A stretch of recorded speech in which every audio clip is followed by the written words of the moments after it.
I'm Mike Uyak. I love to try new things, and I've had culinary adventures all around the world, as well as right at home. I've had really wonderful food, as well as some really horrible food.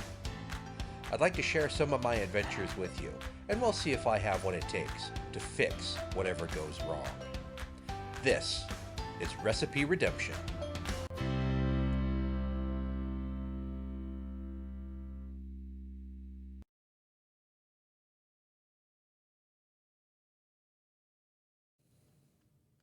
Hello, and welcome to this edition of Recipe Redemption. In the market of mystery today, I wanted to talk about this product I found that was described online as blueberry soup. It's made by a company called Trek and Eat, and I think it's intended for camping. But it's kind of confusing on several fronts. First of which is that I've never heard of blueberry soup, and I don't recall ever thinking to myself after a long, hot hike through the forest, you know what would really taste good right now? Blueberry soup. So the package is marked as a dessert course, which makes sense. But I look at the actual labeling and it's translated into 4 different languages.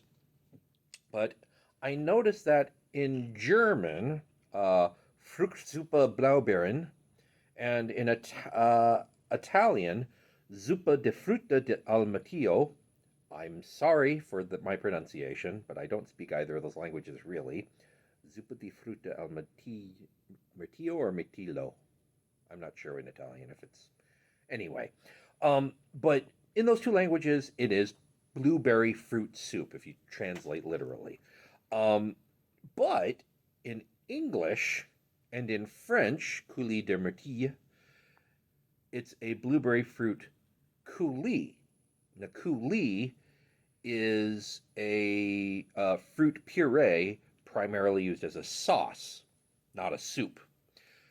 None of the instructions really clear up this confusion either. It just says that you add either cold or hot water up to the 9 centimeter mark, and they have helpful markings along the side to tell you to fill up to...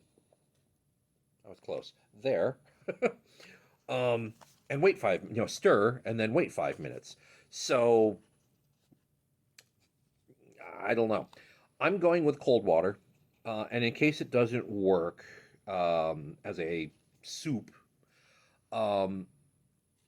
which I'm not all that excited about anyway, it might work as a sauce. So just to be safe, I'm also going to try my hand at making souffle pancakes, which I've never actually made before. So this should be interesting.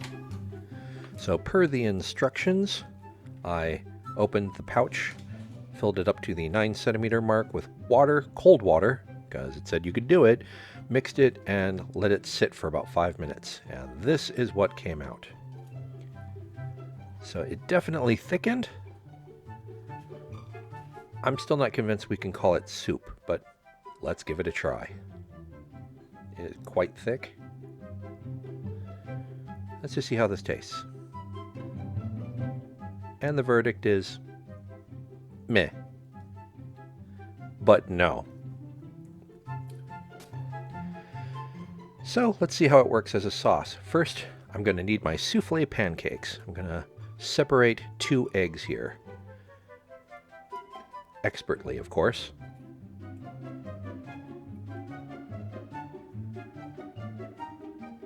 I don't know. I always have that pause when I'm separating eggs. It's like I'm surprised by what I find inside. I'm not entirely sure why, but there's 1 and there's 2. I'm going to set the whites aside for now. I'm going to beat those later.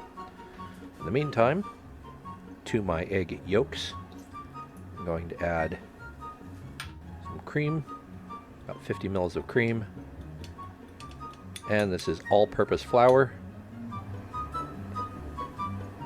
Recipe I had just called for about 100 grams of all-purpose flour. I honestly think it could have used more, but whatever. And a half a teaspoon of kosher salt. And I'm just going to whisk that until it's smooth and there aren't any lumps. And now for the egg whites, to which I am adding about a teaspoon of lemon juice. And And I'm using my electric whisk to beat the living blazes out of it. Once it starts frothing, I probably should have waited a little longer before doing this. Start adding in your sugar. And once the sugar's all combined, whip until you have stiff peaks. And now comes the fun part.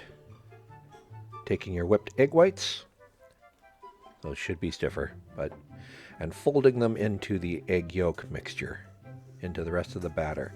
This is what's going to give it the airiness and the poofiness of your souffle pancakes. This is the souffle part of it, is getting all of this air incorporated into the batter. And you can see just the sheer volume that we've added by doing that.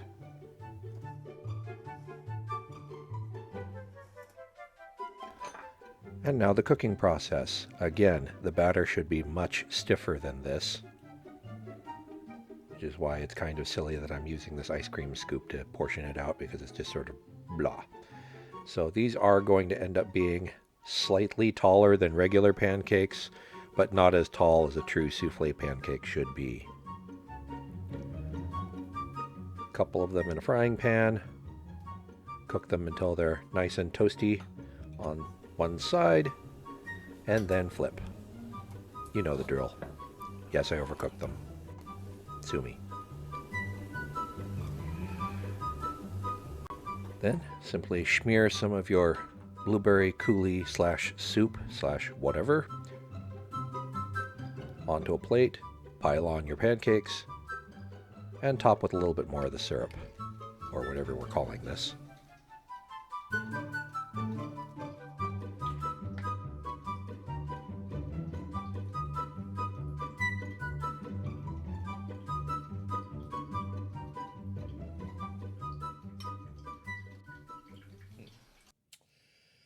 So as a soup, this was disgusting. Uh, Whatever starches that they used to thicken this, it just says, modified starch, uh, thickener. Oh, wait, thickener, colon, guar gum. So it's got guar gum and some sort of starch in it. But whatever starch they used, the particles definitely remain after mixing. It absorbs plenty of water and does thicken into sort of that sort of syrupy fluid, but you can still feel something non-water soluble suspended in it. See, typically when you cook something, uh, so when you want to thicken something with starch, you cook it. The heat and moisture causes the starch granules to break open and spew forth these polysaccharide filaments, which tangle together into a mesh that we call gelatin. It traps pockets of liquid within it and thickens your super sauce. The resulting thickened mixture is smoother because you don't have these starch granules, and it takes on this sort of a glossy finish, which is both pleasing to the eye and in the mouth. Without that, gritty, with a background note of raw flour flavor. Yummy. Now, discounting for the fact that the souffle pancakes themselves were a fail, these take practice, of which I've had maybe 15 minutes, so sue me. But the blueberry soup / coulis was also a failure as a pancake syrup for much the same reason. It didn't work as a soup, much the same reason that it didn't work as a soup. Even though this is made with real blueberries, it tasted fake. In addition to that raw flour flavor and feel in the mouth, and the not quite blueberry flavor that probably lost something in the drying and pulverizing process. Now, mind you, dehydrated camping foods, um, they're sort of on the order of survival foods. Their calories, their nutrition that you can take with you, and they're lightweight, so they have that benefit. And one presumes that you're either carrying water with you or you're traveling to a place where you can get water and boil it to sanitize it. Um, so it's convenient for camping, but a lot of times something is lost in the freeze drying or dehydrating process, and reconstituting it just doesn't quite bring it back to where it was. That being said, I don't think I would ever need this out in the woods if I had something else to eat as well. If for whatever reason this is the only thing I brought into the woods with me to eat, then okay, yeah, I'll choke it down. But otherwise, can't really recommend it. Go pick some blueberries. um, or think of something else. I mean, this is obviously it's they list it as a dessert course, but maybe a dessert topping of some sort. If you pair this with something, um, if I were to actually invest in another packet of this, it might work out if you try it with hot water. For the reasons that we've already discussed, maybe it'll turn out okay. I don't know, but as it is, if you ever try this, don't do it cold. Cook it. So, uh, that's my review of the Trek and Eat blueberry soup. Let me know what you think in the comments down below. And if there are any other products that you want me to try here on the channel, please let me know in the comments below. And as always, you know the drill. Be sure to click to subscribe down below. Hit the bell for notifications anytime I post new videos. And I'll see you next time here on Recipe Redemption. Thanks for watching.